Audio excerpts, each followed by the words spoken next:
सुबह उठकर ब्रश करते समय नोरा को अपने आसपास कुछ अजीब महसूस होता है। खतरा समझकर वो आसपास ध्यान से देखने जाती है। तब जो वो देखती है उससे उसका दिल ठंडा पड़ जाता है। असल में नोरा इस समय समुद्र के कई हजार फीट नीचे है, जहां आज तक सूरज की रोशनी नहीं पहुंची। समुद्र की इतनी गहराई में पानी का प्रेशर इतना ज्यादा होता है कि वो 1 सेकंड से भी कम समय में इंसान के शरीर को कुचलकर पानी में मिला सकता है। इसी जगह समुद्र पर रिसर्च करने के लिए एक बेस या स्टेशन बनाया गया है और उसी बेस के अंदर वो लोग रहते हैं। नोरा बताती है कि महीनों तक इतनी गहराई में रहने पर बाहर दिन है या रात ये समझना भी मुश्किल हो जाता है। कभी कभी तो सपना और हकीकत में फर्क करना भी कठिन हो जाता है, लेकिन फिर भी उन्हें अपनी ड्यूटी निभानी पड़ती है। नोरा ये बातें बता ही रही होती हैं कि अचानक पूरे बेस की लाइट्स अजीब तरह से ब्लिंक करने लगती हैं। क्या हो रहा है ये देखने के लिए जैकेट पहनकर नोरा आगे बढ़ती है। तभी उसे पता चलता है कि ऊपर से पानी लीक हो रहा है और ये दृश्य देखकर उसका दिल पूरी तरह ठंडा पड़ जाता है। समुद्र की इतनी गहराई में पानी का प्रेशर इतना ज्यादा होता है कि वो 1 सेकंड में इंसान की हड्डियों को पाउडर की तरह कुचल सकता है। लेकिन नोरा इसके बारे में ज्यादा सोच भी नहीं पाती कि अचानक बेस की दीवार टूट जाती है और अंदर पानी घुसने लगता है। अपनी जान बचाने के लिए नोरा पूरी ताकत से दूसरे कॉरिडोर की तरफ दौड़ने लगती है और सो रहे दूसरे क्रू मेंबर्स को जगाने की कोशिश करती है। ऐसा खौफनाक मंजर देखकर वहां मौजूद सभी लोग चिल्लाते हुए नोरा के पीछे दौड़ने लगते हैं। काफी कोशिश के बाद वो लोग एक दूसरे रूम तक पहुंच जाते हैं, लेकिन उस रूम के डोर का सिस्टम फेल हो चुका होता है, इसलिए वो किसी भी तरह लॉक नहीं हो रहा था। समय बर्बाद किए बिना नोरा जल्दी से अपने हाथों से उस डोर के सिक्योरिटी सिस्टम को ठीक करने लगती है। तभी वो देखती है कि कई क्रू मेंबर्स पानी से लड़ते हुए अपनी जान बचाने के लिए उनकी तरफ दौड़ रहे हैं। नोरा चिल्लाकर उन्हें और तेज दौड़ने के लिए कहती है, लेकिन डोर तक पहुंचने से पहले ही समुद्र का पानी उन्हें पूरी तरह निगल लेता है। ये भयानक दृश्य देखकर उनमें से एक नोरा से कहता है कि जल्दी से डोर बंद कर दो, वरना सब मर जाएंगे। आखिरकार नोरा फिर से बटन दबा देती है और आखिरी पल में जोरदार आवाज के साथ गेट बंद हो जाता है। कुछ ही सेकंड में सब कुछ फिर से अजीब तरह से शांत हो जाता है। थोड़ी देर बाद उनका एक साथी रोड्रिगो कहता है कि शायद कोई बड़ा भूकंप आया होगा, वरना ऐसा होना मुश्किल है। इसके बाद वो लोग कंट्रोल रूम से संपर्क करने की कोशिश करते हैं, लेकिन वहां से कोई जवाब नहीं आता। मतलब कंट्रोल रूम से उनका पूरा संपर्क टूट चुका था। उसी समय उन्हें एक दिल दहला देने वाली अजीब आवाज सुनाई देती है। उन्हें लगता है जैसे बेस के बाहर कोई बहुत बड़ा रहस्यमय ऑब्जेक्ट पानी के अंदर हिल रहा है और अपने तेज नाखूनों से बेस की दीवारों पर वार कर रहा है। खतरा बढ़ सकता है, ये सोचकर नोरा और रोड्रिगो देर किए बिना एस्केप पॉड्स की तरफ निकल पड़ते हैं। टूटे फूटे बेस के अंदर से गुजरते हुए वो किसी तरह सर्वर रूम तक पहुंचते हैं और खराब हो चुके कम्युनिकेशन सिस्टम को ठीक करने लगते हैं। लेकिन तभी वही डरावनी तेज आवाज फिर से पास से सुनाई देती है। अब उन्हें शक होने लगता है कि ये कोई सामान्य भूकंप नहीं हो सकता। नोरा सिस्टम का डेटा चेक करके देखती है कि पूरा बेस ताश के घर की तरह टूटकर गिर चुका है, सिर्फ कुछ ही हिस्से किसी तरह टिके हुए हैं। इसके बाद नोरा और रोड्रिगो एस्केप पॉड की तरफ जाने के लिए आगे बढ़ते हैं। टूटे फूटे बेस के अंदर से रेंगते हुए वो लोग रास्ता खोजने की कोशिश करते हैं। तभी पीछे से कोई दर्द भरी आवाज में चिल्लाता है, मुझे बचाओ। नोरा पीछे मुड़कर देखती है कि उनका साथी पॉल मलबे के नीचे दबा हुआ है। नोरा और रोड्रिगो मिलकर काफी कोशिश के बाद उसे बाहर खींच लेते हैं। अब तीनों मिलकर एस्केप की तरफ बढ़ने लगते हैं। आगे का रास्ता इतना तंग हो चुका होता है कि उन्हें रेंगते हुए आगे बढ़ना पड़ता है। सबसे आगे नोरा होती है। अचानक उसकी नजर एक डेड बॉडी पर पड़ती है। उस आदमी की आंखें अभी भी खुली हुई थी और उनमें इतना डर था कि लगता था मरने से ठीक पहले उसने कोई बहुत डरावनी चीज देखी थी। ये दृश्य देखकर उनके मन में डर बैठ जाता है कि शायद समुद्र की गहराई में कोई भयानक चीज जाग चुकी है जो इंसानी कल्पना से भी बाहर है। काफी मुश्किलों के बाद वो लोग आखिरकार पॉड रूम तक पहुंच जाते हैं, लेकिन पॉड रूम में पहुंचकर उनके पैरों तले जमीन खिसक जाती है क्योंकि वहां एक भी एस्केप पॉड नहीं बचा था। वहां सिर्फ कैप्टन लूसियन खड़े थे, लेकिन डोर लॉक होने की वजह से वो अंदर फंसे हुए थे। नोरा किसी तरह बाहर से डोर खोल देती है। बाहर आने के बाद कैप्टन बताते हैं कि जितने भी पॉड्स थे उनमें बाकी क्रू मेंबर्स को पानी की सतह की तरफ भेज दिया गया है। अब उन्हें किसी भी तरह सबमर्सिबल रूम तक पहुंचना होगा। नोरा कैप्टन से कहती है कि पूरा बेस लगभग नष्ट हो चुका है। उन्हें ये भी नहीं पता कि कितने लोग अभी जिंदा हैं या वो खुद बच पाएंगे भी या नहीं। नोरा फिर कैप्टन से पूछती है कि आखिर ये सब हो क्या रहा है, क्या ये सच में भूकंप है या कुछ और। कैप्टन कहते हैं कि अपनी जिंदगी में उन्होंने पहली बार ऐसा कुछ देखा है, लेकिन अब उन्हें मिलकर इस स्थिति का सामना करना होगा। इसके बाद वो लोग कंट्रोल रूम की तरफ जाते हैं, जहाँ एमिली और स्मिथ पहले से ही बाहर की दुनिया से संपर्क करने की कोशिश कर रहे थे, लेकिन कहीं से भी कोई सिग्नल नहीं मिल रहा था। ऊपर से कंट्रोल रूम को बार बार ऐसे झटके लग रहे थे जैसे बाहर से कोई बहुत बड़ा चीज पूरे बेस को ऊपर की तरफ धकेलने की कोशिश कर रही हो। नोरा सिस्टम चेक करके बताती है कि बेस के ऊपर वाले सभी फ्लोर्स और कूलिंग टावर पूरी तरह खत्म हो चुके हैं, लेकिन असली खतरा बेस का कोर है जो पूरे बेस को पावर सप्लाई देता है। वो किसी भी समय फट सकता है। अगर कोर फट गया तो धमाका इतना भयानक होगा कि एक पल में पूरा रिसर्च स्पेस राख बन जाएगा। अब उनके पास बचने का कोई रास्ता नहीं बचा क्योंकि बाकी एस्केप पॉड्स पहले ही टूटकर नष्ट हो चुके हैं। जब सब लोग अपनी निश्चित मौत मानकर उम्मीद छोड़ने लगते हैं, तभी कैप्टन कहते हैं कि उनके पास एक आखिरी मौका है। उन्हें बेस के सबसे गहरे हिस्से में जाना होगा जहां ड्रिलिंग का काम चल रहा था। शायद वहां उन्हें कोई पॉड मिल जाए। कैप्टन की ये बात सुनकर पॉल कहता है कि वो ड्रिलिंग साइट यहाँ से करीब 1.5 किलोमीटर दूर है। ऐसे हालात में वो वहाँ कैसे पहुँचेंगे? इसी बातचीत के दौरान स्मिथ को ड्रिलिंग साइट से आया आखिरी सिग्नल मिलता है, लेकिन उसे सुनकर सबकी आवाज डर से सूख जाती है, क्योंकि उस सिग्नल में सिर्फ लोगों की दर्द भरी चीखें और किसी भयानक जानवर की डरावनी आवाज सुनाई दे रही थी। इसी बीच अचानक तभी पूरा बेस फिर से अजीब तरीके से कांपने लगता है। ऐसा लगता है जैसे अंधेरे में छिपा कोई दानव पूरे स्टेशन को खिलौने की तरह तोड़ देना चाहता हो। पॉल निराश होकर कहता है कि उन्हें इतनी गहराई तक ड्रिलिंग नहीं करनी चाहिए थी। शायद उन्होंने किसी ऐसे शैतान को जगा दिया है जिसे छेड़ना ही नहीं चाहिए था। कोई और रास्ता न होने की वजह से सब लोग भारी अंडरवाटर सूट्स पहन लेते हैं। अब ये सूट्स ही उनकी जिंदगी की आखिरी उम्मीद थी। लेकिन जैसे ही वो समुद्र की गहराई में कदम रखते हैं, अचानक रोड्रिगो के हेलमेट में दरार पड़ जाती है। पानी के भयानक प्रेशर से पलक झपकते ही उसका पूरा शरीर फटकर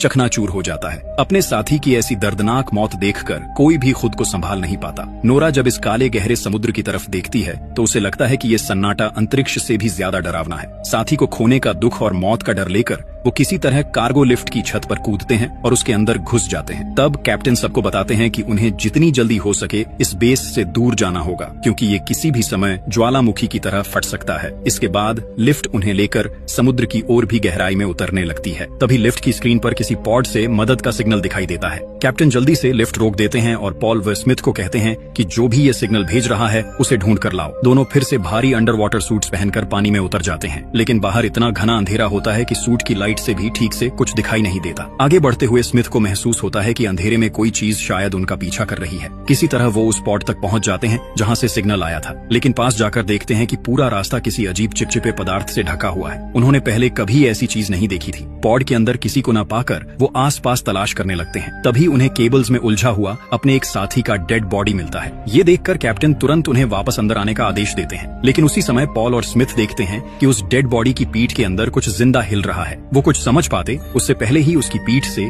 बिजली की रफ्तार से एक अजीब जानवर बाहर निकलकर पॉल पर हमला कर देता है। हालांकि स्मिथ किसी तरह उस छोटे क्रीचर को मार देता है। उस क्रीचर को साथ लेकर वो लोग फिर से लिफ्ट में वापस आ जाते हैं। पॉल बताता है कि ये जीव उस डेड बॉडी को नोच नोच कर खा रहा था। एमिली जब उस क्रीचर को देखती है तो उसे उसके आसपास तेज नुकीले पंजे दिखाई देते हैं। तब एमिली कहती है कि शायद ड्रिलिंग के दौरान उन्होंने गलती से ऐसा कोई गड्ढा खोल दिया है जहां पहले से ही अजीब और खतरनाक जीव रहते थे और अब उनकी वजह से वो गुस्से में आ गए हैं। एमिली की ये बात चल ही रही होती है कि अचानक लिफ्ट की सारी लाइट्स बंद हो जाती हैं। नोरा किसी तरह सिस्टम को फिर से ठीक करने लगती है, लेकिन जैसे जैसे लिफ्ट नीचे उतरती है बाहर से कोई बड़ा जीव उसे जोर जोर से धक्का देने लगता है। तभी पॉल की नजर टेबल पर रखे उसी छोटे क्रीचर पर पड़ती है। वो सोचने लगता है कि क्या बाहर उसका माँ है। शायद उन्होंने बहुत बड़ी गलती कर दी है। भयानक झटकों के बीच लिफ्ट के अंदर सभी लोग पत्थर की तरह चुप खड़े रहते हैं। चारों तरफ इतनी गहरी खामोशी होती है कि उन्हें अपनी धड़कन तक साफ सुनाई देती है। उसी समय कैप्टन जब लिफ्ट की छत के कांच पर टॉर्च की रोशनी डालते हैं तो अचानक एक विशालकाय क्रीचर उस कांच पर जोर से हमला कर देता है और वो किसी दानव जैसे इंसान की तरह दिख रहा था।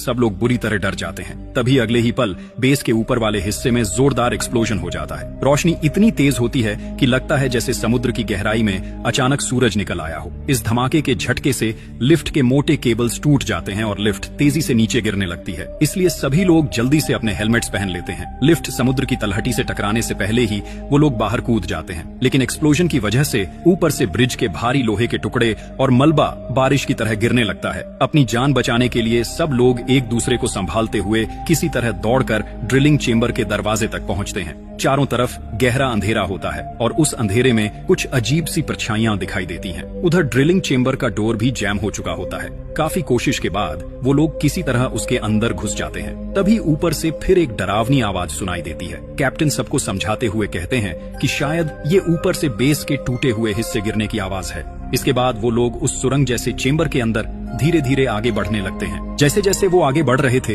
रास्ता और भी संकरा होता जा रहा था। एक जगह पहुंचकर उन्हें पता चलता है कि आगे का रास्ता मलबे की वजह से पूरी तरह बंद हो चुका है। तब नोरा हिम्मत करके कहती है कि वो पानी के नीचे तैरकर दूसरी तरफ जाएगी। वो अपना हेलमेट ठीक से पहनकर पानी में डुबकी लगाती है और तैरते हुए दूसरी तरफ पहुंच जाती है। वहां पहुंचकर वो बाकी सबको भी आने का इशारा करती है। एक एक करके सब लोग दूसरी तरफ पहुंच जाते हैं, लेकिन सबसे आखिर में पॉल रह जाता है। तभी पॉल को महसूस होता है कि पीछे के अंधेरे पानी में कोई मौजूद है। जैसे ही वो पीछे मुड़कर कर देखता है, एक अजीब क्रीचर पानी के अंदर गायब हो जाता है। कैप्टन उसे बार बार आवाज देते हैं, लेकिन पॉल की तरफ से कोई जवाब नहीं आता। मजबूर होकर सब लोग पॉल के सूट से जुड़ी केबल को पकड़कर जोर से खींचने लगते हैं। कुछ देर बाद पॉल उनके पास वापस आ जाता है और सब लोग राहत की सांस लेते हैं, लेकिन अगले ही पल पॉल की केबल को कोई अदृश्य ताकत दूसरी तरफ से जोर से खींच लेती है। डर के मारे पॉल चिल्लाने लगता है। बाकी सब लोग घबराकर केबल काटने की कोशिश करते हैं, लेकिन तब तक बहुत देर हो चुकी होती है। पलक झपकते ही पॉल के शरीर का एक हिस्सा उससे अलग हो जाता है। अचानक पॉल के हेलमेट में खून भरने लगता है और वहीं उसकी दर्दनाक मौत हो जाती है। ये देखकर बाकी सब डर और दहशत में अपनी जान बचाने के लिए वहाँ से भागने लगते हैं। कुछ देर बाद कैप्टन फिर से रेडियो के जरिए ऊपर की दुनिया से संपर्क करने की कोशिश करते हैं, लेकिन वहाँ से कोई जवाब नहीं आता। पॉल की मौत के बाद सब लोग पूरी तरह टूट चुके होते हैं। एक एक करके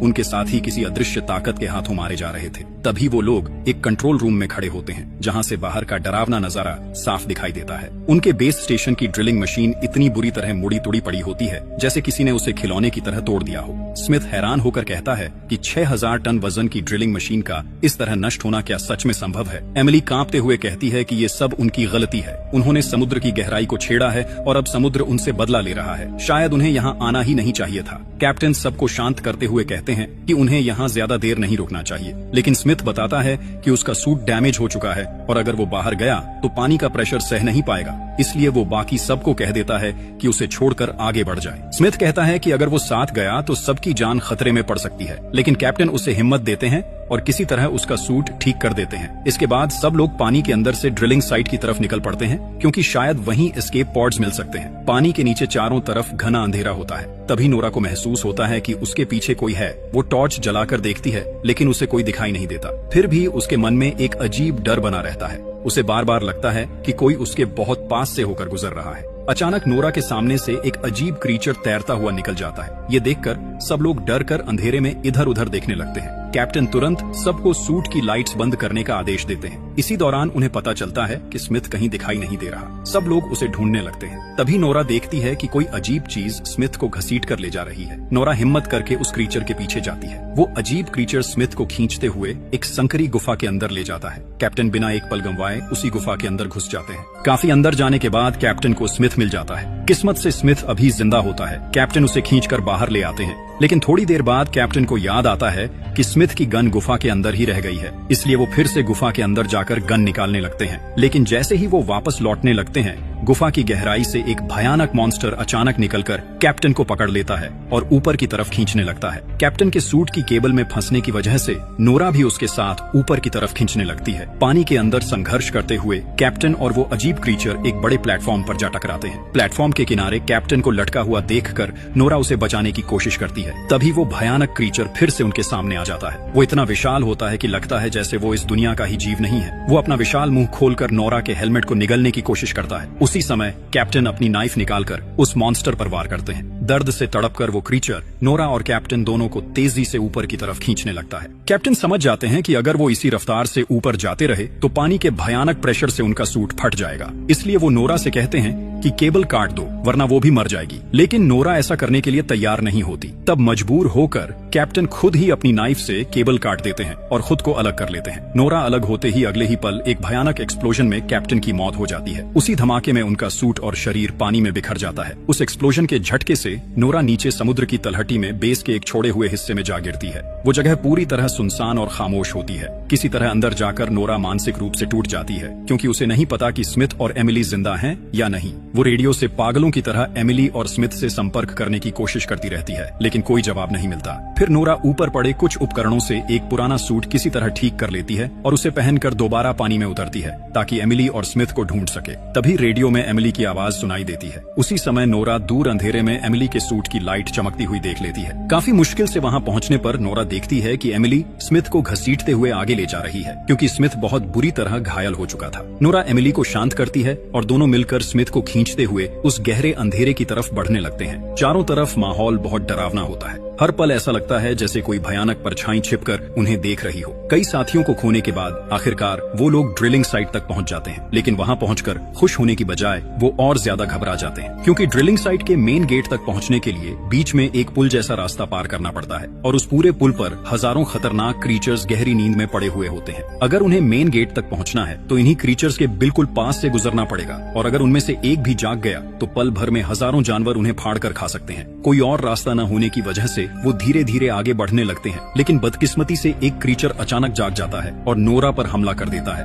नोरा चिल्लाकर एमिली से कहती है कि वो तुरंत वहां से भाग जाए। वो क्रीचर अपना विशाल मुंह खोलकर नोरा को निगलने की कोशिश करता है, लेकिन नोरा डरने के बजाय हिम्मत दिखाती है और अपनी गन से उस क्रीचर के पेट के अंदर गोली मार देती है। दर्द से तड़पते हुए वो क्रीचर वहीं मर जाता है। इसके बाद नोरा उसका शरीर चीरकर किसी तरह बाहर निकल आती है, लेकिन तब तक आसपास के बाकी सारे मॉन्स्टर्स जागने लगते हैं। ये देखकर नोरा अपनी गन रिलोड करने ही वाली होती है कि अचानक वो देखती है कि जिस प्लेटफॉर्म पर ये क्रीचर्स उल्टे लटके हुए थे वो पूरा हिस्सा ऊपर उठकर अंधेरे में गायब हो जाता है। उसी समय नोरा सामने वाली बिल्डिंग के ऊपर एक विशाल छाया खड़ी देखती है। जब वो उस छाया पर गोली चलाने के लिए ध्यान से देखती है तो उसके दिल की धड़कन लगभग रुक जाती है। उसके सामने एक दानव जैसा समुद्री राक्षस खड़ा होता है। वो इतना विशाल था कि उसके सामने 50 मंजिला बिल्डिंग भी खिलौने जैसी लगती थी। अपनी जान बचाने के लिए नोरा पूरी ताकत से मेन गेट की तरफ दौड़ने लगती है। वो विशाल मॉन्स्टर अपने पैर से पुल पर इतनी जोर से हमला करता है कि लगता है जैसे पानी के नीचे कोई परमाणु बम फट गया हो। उस धमाके के झटके से नोरा दूर जाकर गिरती है और बेहोश हो जाती है। अगले ही पल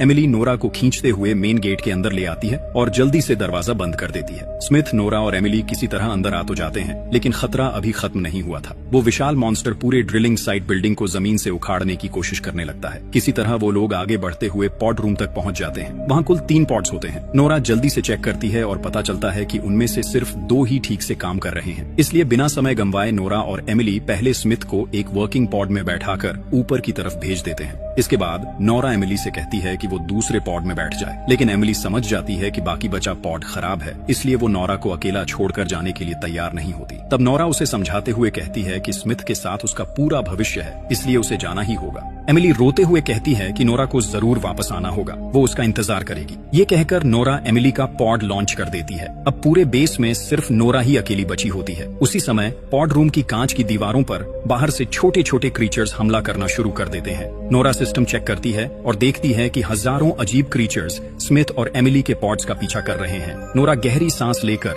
बेस के पावर कोर को अपने हाथों से ओवरलोड कर देती है। इससे पूरे बेस स्टेशन का सेल्फ डिस्ट्रक्ट मोड चालू हो जाता है। कुछ सेकंड की काउंटडाउन खत्म होते ही वहां भयानक एक्सप्लोजन हो जाता है। ये धमाका इतना ताकतवर होता है कि वो विशाल समुद्री मॉन्स्टर भी इससे बच नहीं पाता। उसके साथ साथ बाकी सारे क्रीचर्स भी आग में जलकर खत्म हो जाते हैं। इस तरह नोरा अपनी जान कुर्बान करके अपने दोनों साथियों की जिंदगी बचा लेती है। बाद में न्यूज में दिखाया जाता है कि ड्रिलिंग साइट से 2 क्रू मेंबर्स को जिंदा बचा लिया गया है और इसी के साथ कहानी खत्म हो जाती है। ये कहानी दिखाती है कि जब इंसान प्रकृति की सीमाओं को पार करने की कोशिश करता है तो प्रकृति उसे कड़ा सबक सिखाती है।